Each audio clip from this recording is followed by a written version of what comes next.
Welcome to A Dram of Outlander. This is Desiree, your podcaster and the writer for adramofOutlander.com. For all things Outlander, from the Dine and Gabaldon book series to the Starz TV series and everything in between. This is Voyager Read Along, week 23, episode 65, and we're going to cover chapter 60. Hello. It's so good to be with you in this first week of the new year. There really isn't any news from Outlander World this week, except we are waiting to find out if Miss Katrina Balfe wins a Golden Globe Award or not. We can go ahead and jump right in after I read a comment that was sent to me from a listener. Aunt Mary O is her name. She's also a Twitter friend. She says, "You have the best job with your site, podcast, blog, etc. I wish I would have been more savvy and thought about doing this years ago. I would have loved to dissect Outlander like you do. Always wanted to teach literature. You do a great job with it. Anyways, as far as men kissing on the mouth, weren't there a couple of times this happened in the series? Once I know, when Jamie kissed his kinsman as he was dying, or just after he died at Preston Pans, she thinks. And maybe one other time. It made her think that this was not a common thing, but more like a ritual, which was okay in certain circumstances. Didn't Jamie's dad kiss him at Fort William before he was flogged by Jack Randall? Also, I was almost depressed when John and Claire said something like, 'I liked you then. I liked you then, too.' I so badly wanted to see them drawn together in friendship, with a common link. But we must be patient." Yes, the more I thought about Jamie kissing John on the mouth, I think it was a way to, in an intimate way, say that he was grateful and say thank you, but it wasn't sexual, I don't think at all. And the only perspective we have gotten so far is John's, and John is hopelessly in love with Jamie. I still think it was a test, and if John would have tried to take Jamie up on the offer, Jamie probably would have killed him on the spot, because somebody who would take such an offer under those circumstances would not be fit to be a stepfather to Jamie's unclaimed son. And unclaimed, I mean, he cannot be a Fraser. He has to be Ellesmere. So chapter 60, The Scent of Gemstones, is a lengthy chapter. So it's the only one in this podcast. It's 37 pages, roughly. Storylines are colliding and resolving. The unanswered questions of Mr. Willoughby, young Ian, Ishmael, and Temeraire, Mrs. Abernathy of Rose Hall, Reverend Campbell and his sister are still needing resolution. That's quite a bit of information considering there are a few chapters left. And as we sit in the opening, Jamie and Claire have 5 days to find young Ian before they are found out. Mr. Willoughby is still at large, and they are on their way to Rose Hall deep into the Blue Mountains 10 miles outside of Kingston. The road is narrow and overgrown. Claire even had to ride single file behind Jamie in the dark. The trees were towering. There were huge ferns and fiddleheads the size of violin necks. Remember, everything grows larger in the tropical weather.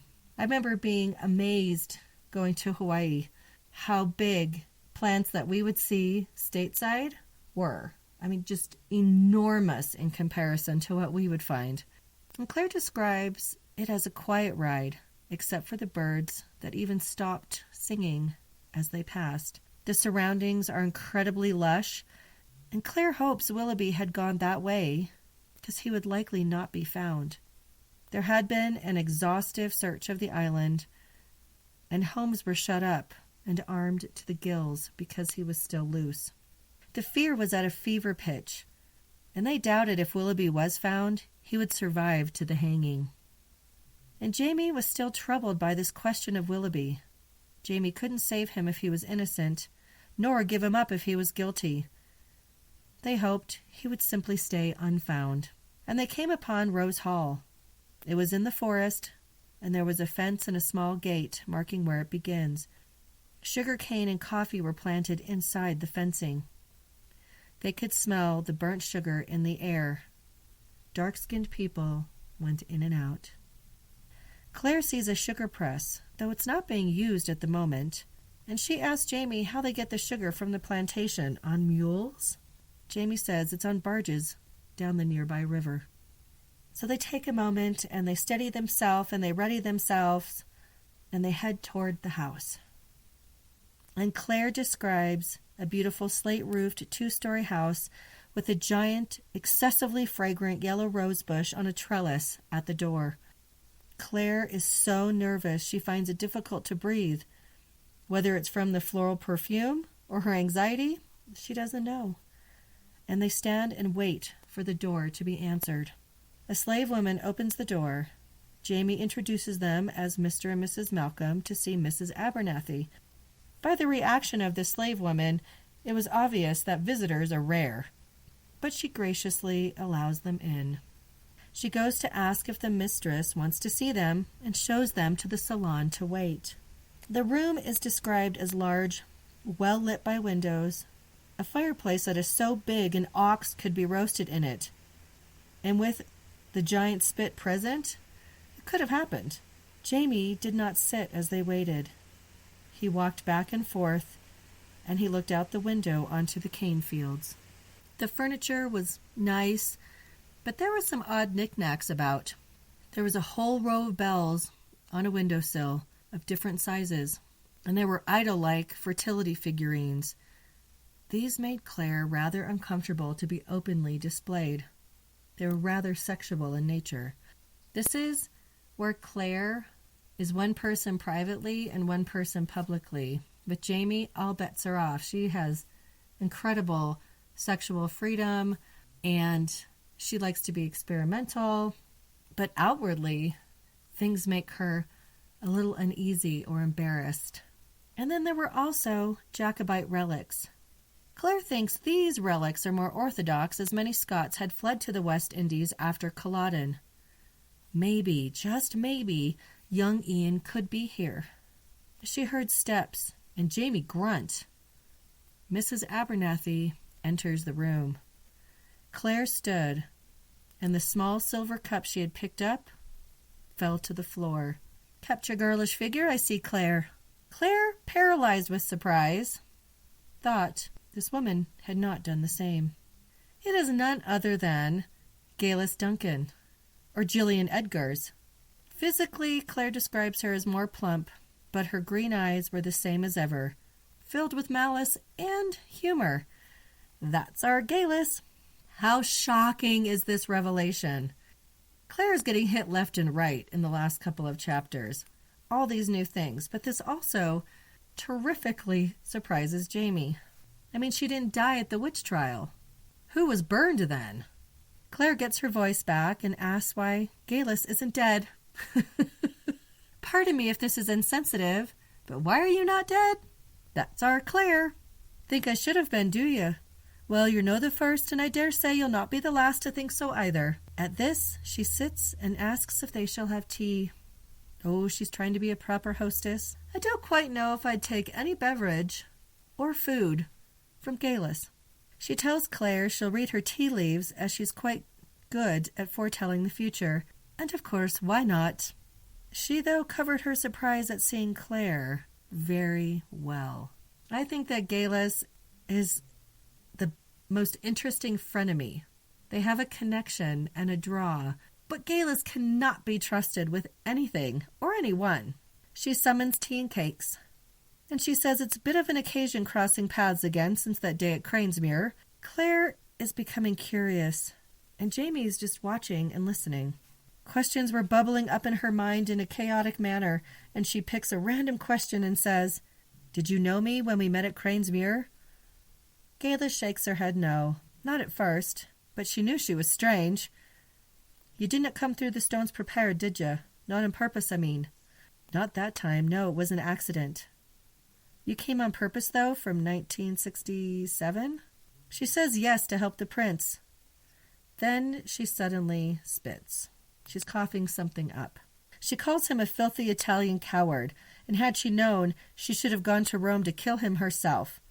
She says after Culloden, any Stuart would be as useless as the next. As her M.O., she's just telling it as she sees it.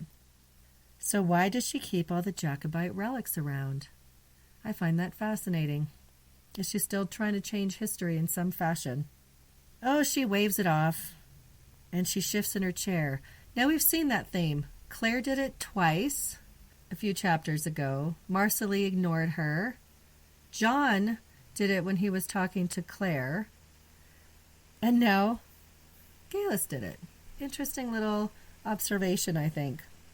She asked Claire if she came accidentally at a fire feast. Yes, I came through on Beltane, but what do you mean? Usually happens. Have you met a great many others like us? Not many. And then she rings her bell violently for refreshments. She'd only met one other like them, but when she saw the scar on Claire's arm, it floored her. And then she said, that's how it usually happens. She means from the stories. People walk into the circles near Beltane or Samhain, sometimes near the sun feast, Midsummer's Day, or winter solstice. Ah, this explains the list of dates in the book Claire had taken and left with Roger Wakefield. Remember that?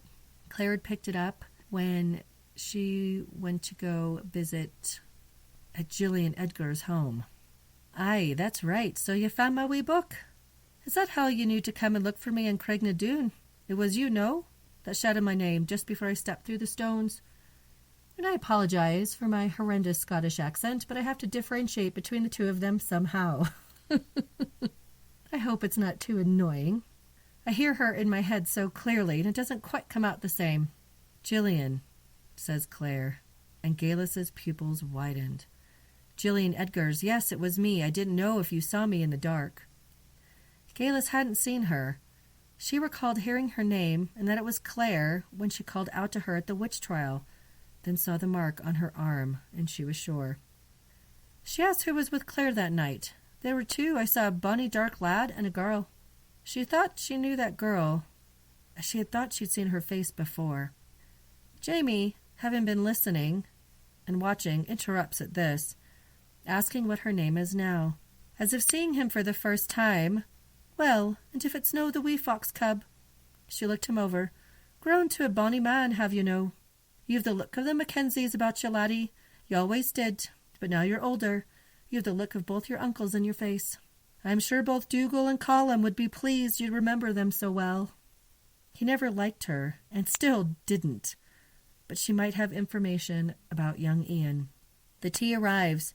She hands out cups and offers milk and sugar like a good hostess. He asks how she arrives here, instead of saying how she escaped being burned as a witch. She laughs and speaks. Remembering she was pregnant at the time, yes, she had torn her clothing and exposed her burgeoning belly. At this memory, Jamie's ears pinked up, thinking about it. She asks if he has children. He does. And I'm going to read you a little bit about her thoughts on motherhood. Terrible chore, isn't it? Dragging about like a mud-caked sow and then being ripped apart for the sake of something looks like a drowned rat. She shook her head, making a low noise of disgust in her throat. The beauty of motherhood is it. Still, I should not complain. I suppose the wee rattlin saved my life for me. As wretched as childbirth is, it's better than being burnt at the stake. Claire says, I suppose so. Though not having tried the latter, I couldn't say for sure. Well, I've not done it either, but I've seen them burn, poppet. And I think perhaps even lying in a muddy hole watching your belly grow is better than that. Claire is terrifically surprised that they kept Galis in the thieves' hole all those months. 3 months. As a matter of fact, she was in that hole. 3 mortal months of frozen feet and crawling vermin, stinking scraps of food and the grave smell clinging to my skin day and night. But she birthed in her old bedroom of her old house in absolute luxury. She can be so crass sometimes. She talks about how the baby looked right after birth, and then she launches into this. Why are men such fools? You can lead them anywhere by the cock for a while, then give them a son and you have them by the balls again. But it's all you are to them, whether they're coming in or going out, a cunt. I don't know if that word was common usage at the time, but I can completely hear Galis saying it. She really tells us what she means, with no uncertain terms. And she has no love for anyone but herself. She's selfish and self-centered, maybe even crazy, or mentally unstable, I mean. And this has to be my very favorite part of this exchange. She leans back in her chair. She spreads her legs and holds her cup over her pubic bone and gives a little toast. She says vaginas are the most powerful thing in a very colorful way. She says at least the Africans, the blacks, understand this better and worship it. It's no different than nudie magazines or French books. Oh my goodness gracious. This woman. Jamie chimes in at this. Very perceptive of them. And how do you ken the pictures men look at in Paris, Mistress Abernathy, is it now? She gives him a twisted smile. Yes, for now, she is Mistress Abernathy. In Paris, she was Madame Melisande Robichaud. Dougal gave the name to her out of sentiment. Claire's hand curls into a fist. She had heard of her then in Paris. The court women were advised by her in secret, wanting knowledge about their love lives, investments, and pregnancies. I imagine you could have told the ladies some interesting things, Claire says dryly. She agreed she did indeed. Jamie asks if it was Dougal who got her away from Cranesmere. He did under the threat she would kill the baby.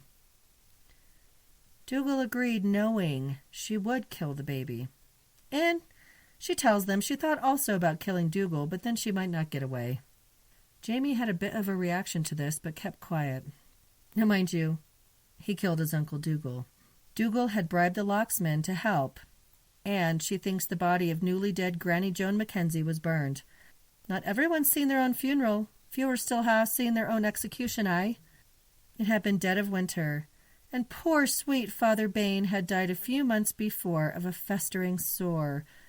Boo-hoo-hoo. So a priest was brought in for the occasion. The whole village had come out. She thinks Granny would have been pleased to be so fond over. She'd been granted the mercy of being killed before the burning. And so a body that wasn't moving and no screaming would be easy to disguise as her. And Galus watched the whole proceedings. Claire is wide-eyed about this and startled. Galus describes it, ending in a whoosh of fire. Then she moves on to describe the corpse.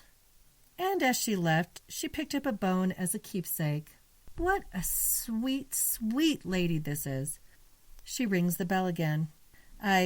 Childbirth is maybe easier. Dougal did get her away to France. But then why to the West Indies? Jamie asks. She says that was after Culloden, and asks what brings the two of them there. Jamie tells her they are looking for his kinsman, his nephew, Ian Murray. They've some reason to believe he might be indentured there. Her eyebrows rose. She said there are no whites there. Even the overseer is 1/4 black. Claire ponders what a good liar Galus is, unlike herself. And of course she knows Galus is lying. Jamie knows it too. Indeed, and are you not fearful then? Alone will your slaves here, so far from town? Not at all, she says. Then she introduces Hercules, who happens to have a twin brother, a hulking man taking up the entire doorframe. And Claire guesses wryly the other is named Atlas. She's of course correct. Hercules seems completely unaffected by anything in the room, like a zombie. The slaves are fearful of her, thinking she's a witch. She thinks that's funny. Claire then asks her if this man is a zombie. Galus laughs heartily. He's not dead, or very bright. Jamie's perplexed. Claire asks how many slaves Galus has there, but instead of calling her Galus, she's been calling her Gaily. That's one of the common shortenings of Galus is Gaily. There's only about 100 slaves, because she has 300 acres, and Claire thinks since Galus was not surprised by their appearance, someone had to have told them about her, and that someone likely is Ian Murray. With the twin huge men, there was no threatening her to get information about Ian. Galus asked Claire a question to bring her out of her thoughts, and she asks her about being a healer, and maybe she's more of one now. She is, and she wonders if Galus might need treatment. She looks a bit unwell, but not necessarily actively ill. No, it's not for her. It's for 2 of her slaves. Jamie offers to look at the sugar press while Claire tends to the sick. And Galus recalls how her husband was handy like Jamie with machines and the slave girls. Jamie heads outside, and Galus shows her to where the 2 ill people are. They go through the breezeway to the kitchen. They encounter bees as they talked, and Gayla says that a slave girl had been stung once and died of an allergic reaction. All the other slaves thought Gayla had put a spell on her, so they feared her more, because she had burnt a pot. Now the kitchen slaves have not burned a pot since. Claire was appalled by her callousness, but wonders if the rest of the gossip was untrue as well. Really, she has a history of poisoning a husband. She goes through husbands like water. Claire could see Jamie by the sugar press. If she couldn't find anything out in the kitchen, she still knew young Ian was there. She made eye contact with a young woman in the kitchen, and she'd hopefully get back to her later. The first sick slave was in a pantry off the kitchen. He reacted violently to the light. Gayla says he has a worm, and Claire's thinking it's a parasite, of course. Intestinal parasite, perhaps. She examines him, and he seems he has some inflammation, but is okay. Then he shrieks in pain and bangs his head against the wall. Then the fit passes, and he's normal again. Jesus H. Roosevelt Christ, what was that? A Loa worm. Be sure to tune into the Outlander Science Club podcast. Karen Doherty will be talking all about this. These worms live in the eyeball. It's quite painful. Did you gag a little? Shiver? Ick? Yuck? I don't get the heebie-jeebies easily, but parasites and eyeballs in combination? That's the only thing I haven't dissected as an eyeball because it disturbs me so greatly. This would have been a job I don't know if I could do, and I could do a lot of things that she does. Galis explains the dark helps the worms not move so much. And to get it out, you use a darning needle, but you have to catch it at the surface of the eye where it's shallow. Claire thinks Galis is out of her mind when she hands her the needle. But then Claire goes ahead and asks for some brandy and a sharp, small knife. She instructs for the needle and knife to be dipped in the brandy, then held over the open flame. Let them cool without touching the sterilized ends. Claire looks in one eye with the candle and nothing. She moves the candle to the second eye and she saw the thing, and she gagged a little. But then she reaches for the knife and told them to hold him by the shoulders because she could blind him if he moves. The surgery was quite simple and quick for Claire. She shudders, though, as she had the worm out of the eye, then threw it against the wall. It hit with a splat, then fell behind the cheese. Oh, I really hope it was dead when it splatted. She dressed the eye with a patch, allowing the incision to naturally heal. She moves on to the second patient. He was in a shed outside the kitchen and found him already dead. Cause of death was a strangulated hernia. And she is infuriated at this. He was dead for less than an hour, she thinks. She yells at Galis as to why she waited to ask for help. And Galis thought he seemed bad off and didn't think it was worth hurrying. And besides, with the era and amenities, Claire knew she was right. Though the operation wasn't too difficult, given the circumstances and infection risk, probably not a great idea. She still felt it was wrong to have had this man die alone in a shed, whether or not the presence of a white woman would have been comforting. It makes her feel like a failure. She wipes her hands with the brandy cloth. Claire suggests she look at all the slaves as an ounce of prevention. Galis agrees to it, but says later she wants to talk to Claire more before her next visitor arrives in the afternoon at 4. Once back in the kitchen, Claire insists on looking at the pregnant slave girl first. Galis goes out and leaves Claire to her business. Of course, this is a pretense, and Claire wants to talk to her about young Ian. The girl was a late teen that Claire asked. She didn't answer, but an older woman did. "No white boys here." Then the girl said, "We don't know nothing about your boy." Claire was sure she was onto something. Then 2 more women came to stand next to the older women, and they were impenetrable. Claire thought they must have had many thoughts and emotions having a stranger in their domain. But maybe there was something more to their response. Well, she had to hurry or Galis would be suspicious, so she put a silver coin in the girl's hand and said, "If you see Ian, tell him his uncle is here looking for him," and she hurries out of the kitchen. Claire glances outside, but there's no sign of Jamie or the overseer. When she enters the salon, There was Galus looking at the photographs from Jamie's pocket. Galus hears Claire enter and looks up with a sinister smile and asks what her name is. Brianna. She does look like Jamie, she says as she remembers how familiar she looked at Craignadoon that night. Claire demanded the pictures back, which Galus obliged and shoved them in her pocket. Galus asked her to sit for coffee, and then she calculates how many times Claire has gone through the stones. She marvels that she has done it so many times. Claire says she doesn't know how she did it, but the look on Galus's face says she doesn't believe her. Claire just went. That's all she can say. And then Galus asks, was it not the same for you? What was it like there between? Did you not feel the terror? And the noise fit to split your skull and spill your brains? Claire assures her it was like that for her too, and she tries to block it from her mind, the roar of death and dissolution and the voices of chaos. And I'm going to read a little bit about the stones and blood. Did you have blood to protect your stones? I would not think you'd the nerve for blood, but maybe I'm wrong. For surely you're stronger than I thought to have done it 3 times and lived through it. Blood? Claire is confused. No, nothing. I told you. I went. That's all. Then she remembers the night she had gone through the stones in 1968. The blaze of fire on Craignadoon and the twisted blackened shape in the center of that fire. Greg Edgars. You didn't just kill him because he found you and tried to stop you, did you? He was... The blood, I did not think it could be done at all, the crossing, not without the blood. The old ones, they always used the blood, that and the fire. They built great wicker cages filled with their captives and set them alight in the circles. I thought that was how they opened the passage. Claire is getting worried here, and she really wonders where Jamie is. And Galus questions her about using stones either. What stones? So Galus reluctantly shows Claire her secret mantelpiece that has a spring mechanism to open. She pulls out a box.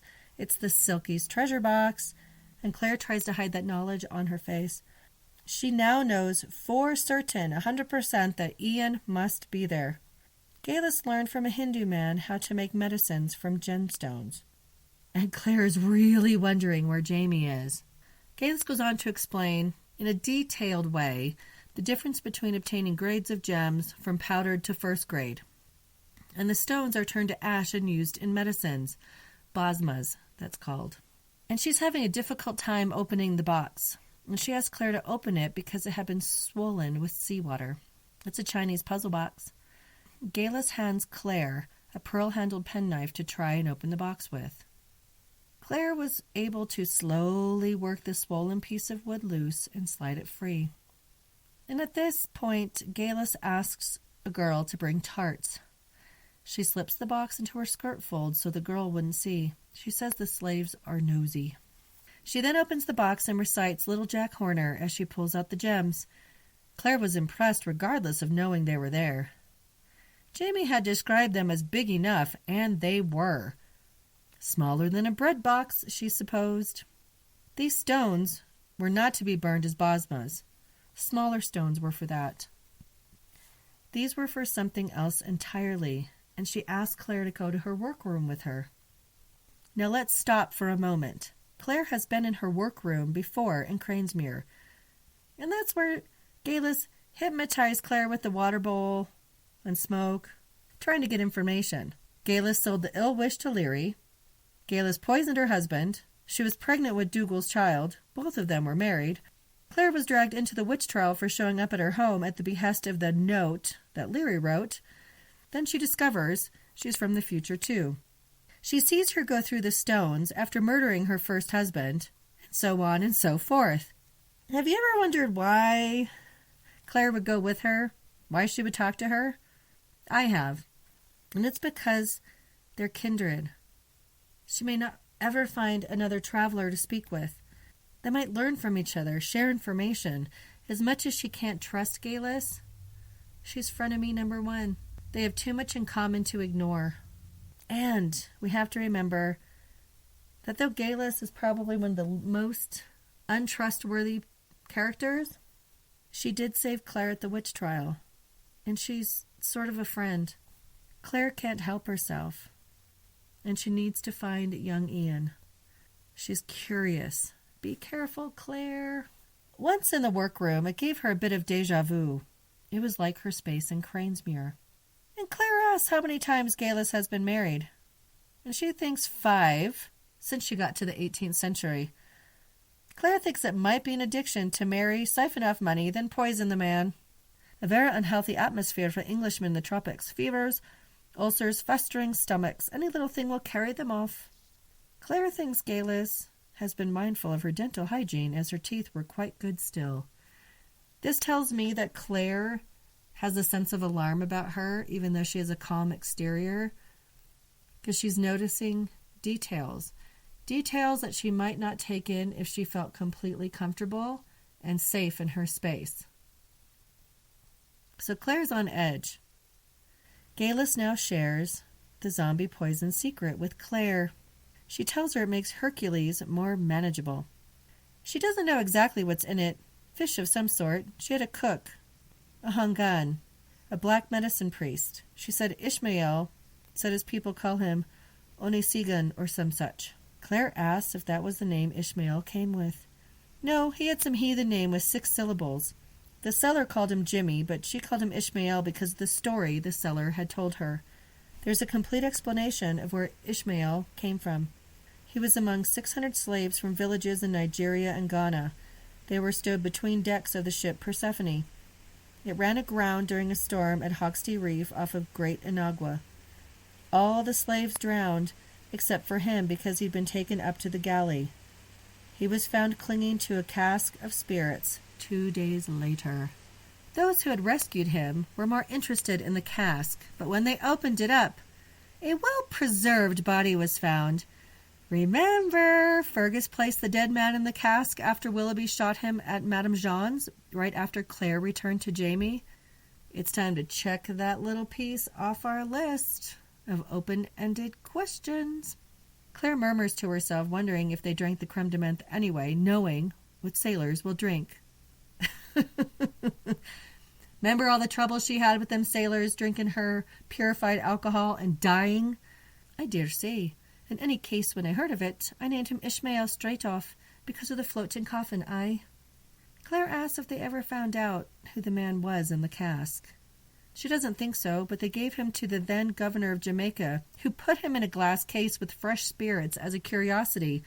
What? Galus clarifies not the man himself, but the odd fungi, or fungi, depending on how you say it, that had been growing on the man. The old governor liked those sorts of things, but there's a new one now. Claire nonchalantly asks if she still has Ishmael, but alas, she does not. He ran off. He's the one who made her the zombie poison, too.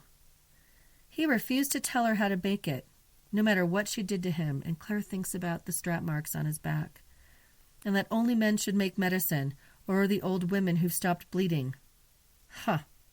Then she abruptly changes the subject. She puts the 5 stones in a circle on the table, then asks Claire if she can read German. Not much. Hexenhammer. Witch's hammer? Spells? Magic? Claire says with absolute skepticism. Then Galus calls Claire a fool and asks what she is, what they are. That's right. It's not everyone who can go through the stones, is it? Why us? I don't know, and neither do you. I'll be bound it doesn't mean we're witches, surely. Doesn't it? She lifts her brow and turns pages in the book. I like this part because it gives us an explanation, maybe, of what people can do in the supernatural sense. Some people can leave their bodies and travel miles away. Other people see them out wandering and recognize them, and you can bloody prove they were really tucked up safe in bed at the time. I've seen the records, all the eyewitness testimony. Some people have stigmata you can see and touch. I've seen one. But not everybody, only certain people. She turned another page. If everyone can do it, it's science. If only a few can, then it's witchcraft or superstition, or whatever you like to call it. But it's real. And she looks up at Claire, green eyes bright as a snake over the crumbling book. We're real, Claire, you and me, and special. Have you never asked yourself why? Of course Claire had asked that question but never found a suitable answer. Galus thinks she has. Then she turns to the stones and names them to Claire. They are stones of protection: an amethyst, emerald, turquoise, lapis lazuli, and a male ruby. Now, I looked up male ruby and I couldn't find a darn thing on it. So if any of you are into stones and gems, please email me or leave a voicemail message so I can know more about it. But apparently it's only the male stones that work.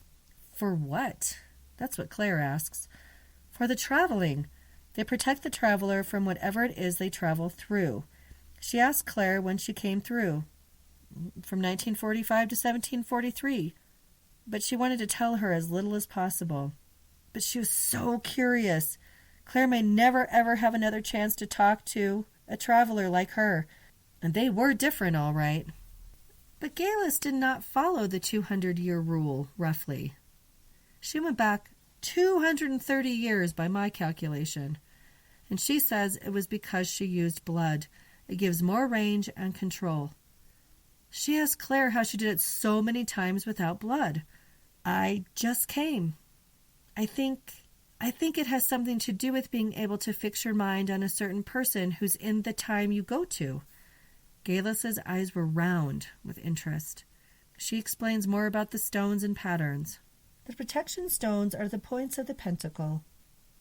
But inside that, you lay the pattern with the different stones, depending which way you mean to go and how far. And you lay a line of quicksilver between them and fire it when you speak the spells. And of course you draw the pentacle with diamond dust. And Claire says, of course.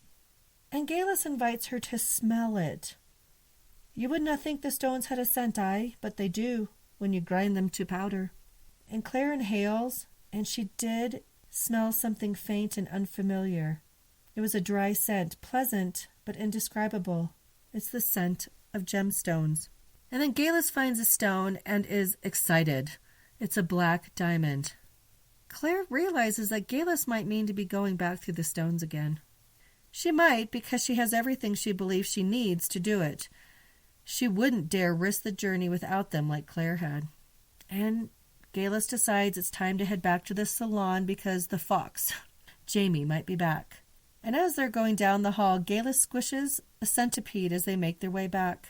She places the half-squished bug in a jar. Well, legends are many-legged beasties, but they generally have at least 1 foot on the truth. Then she adds alcohol to the jar. Claire asks why she thinks they can pass through the stones. Why, to change things, why else? Come along, I hear your man down there. Jamie was sitting in the salon, sweaty and dirty from hard physical labor.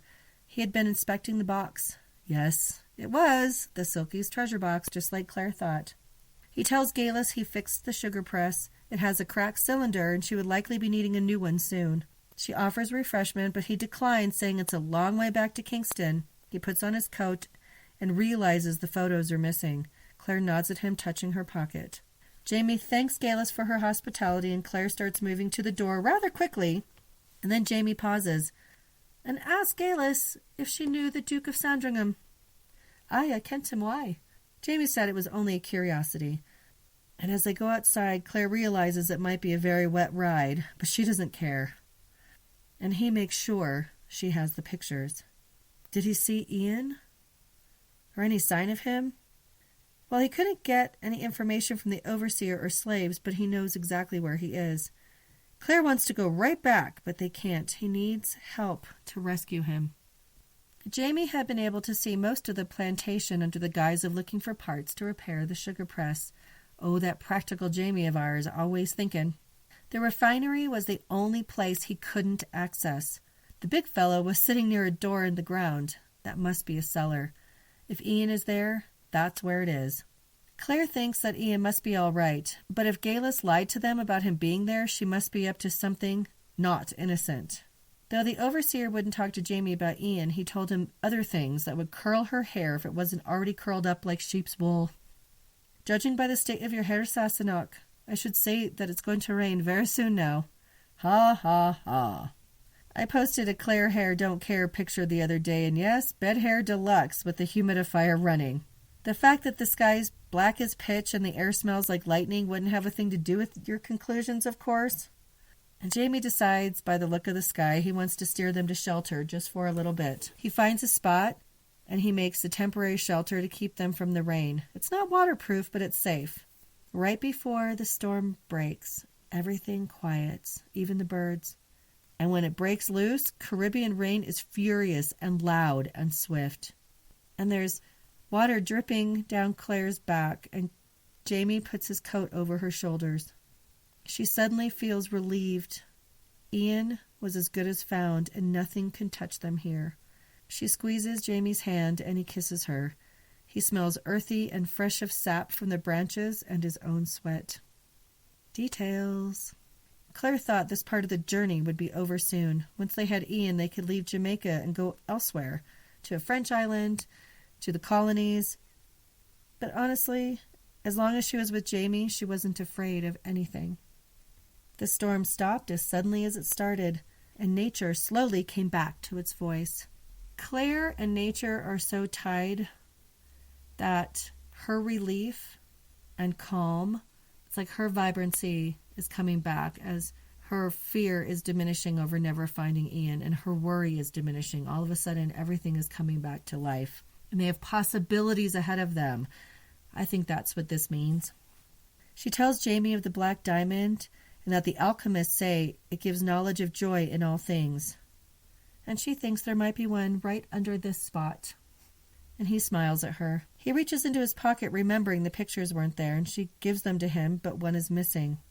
The one of Brianna by the fire is gone. Galis had kept it. Damn the woman! What does she want with it? Claire thinks it might be a curiosity. Who is she going to show it to? Who would come here? And just then, a man in the distance could be seen. Oh, and she now remembers that Galis had mentioned expecting a visitor at 4. It's Archibald Campbell. Why?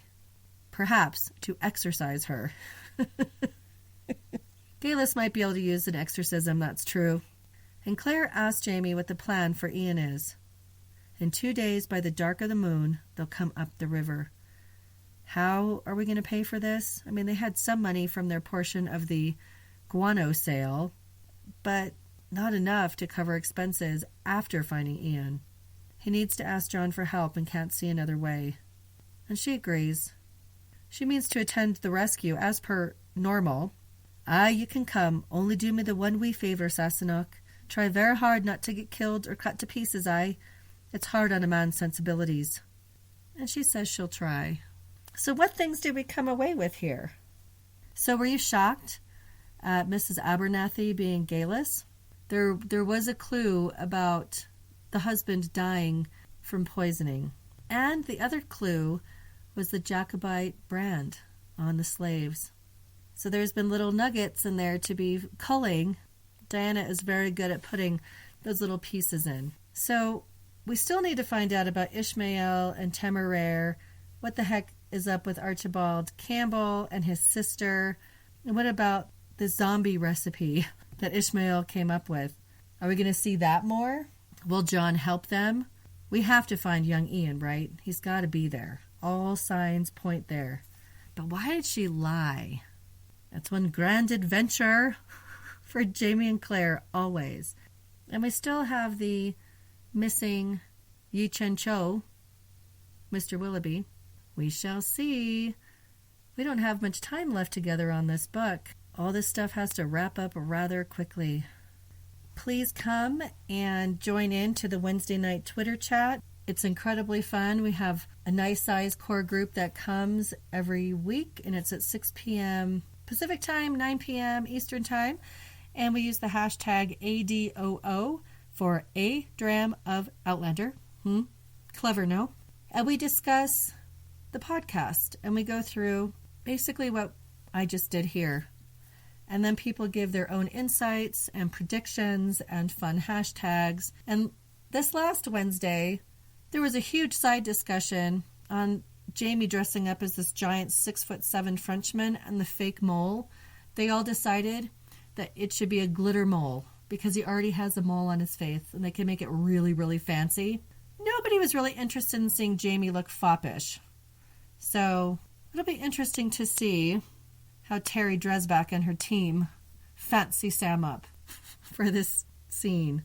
It's great to interact with bookish people and who love this work. And several of us decided that men should all read this book because of the things that Jamie says to Claire and how he expresses his affection and love for her. If men learned this sort of language and art of communication, I think marriages would be a lot better and women would feel loved and cared for.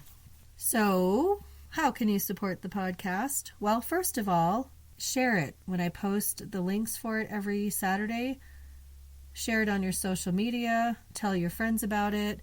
Please, please, please take the time to leave a review on iTunes if you listen through that service. Interact on social media. Go like the A Dram of Outlander page on Facebook. Follow Dram of Outlander on Instagram and Twitter. Go to the special podcast group that's A Dram of Outlander. That's only for those who listen to the podcast. You can also help support the podcast financially and send a one-time contribution, or you can go to patreon.com/A Dram of Outlander and do a monthly contribution. And as a matter of fact, I want to thank somebody. I want to thank Juliana for her $10 monthly pledge. Woo woo! I will be putting some special content up as soon as I get recorded for those who pledge on Patreon. And like I say every single week, I appreciate you. How do you get your thoughts heard if you don't come to the Twitter chat and don't post on the other social media pages? Well, you can send me an email to adramofoutlander@gmail.com, or you can call into the listener line at 719-425-9444, and it sends me a little MP3 of your message that I can include on the podcast. And I'm curious, if I were to have some sort of contest for listeners to come and co-host on the podcast, is that something you'd be interested in? I think it would be quite fun. And lastly, as every week, I thank you for listening and coming with me on this journey. It's really exciting for me to see how the podcast has grown in the amount of downloads. Diana Gabaldon has created a world that is so real and vibrant. They stay with us, these characters. So I appreciate you. And until next time, Slán je va.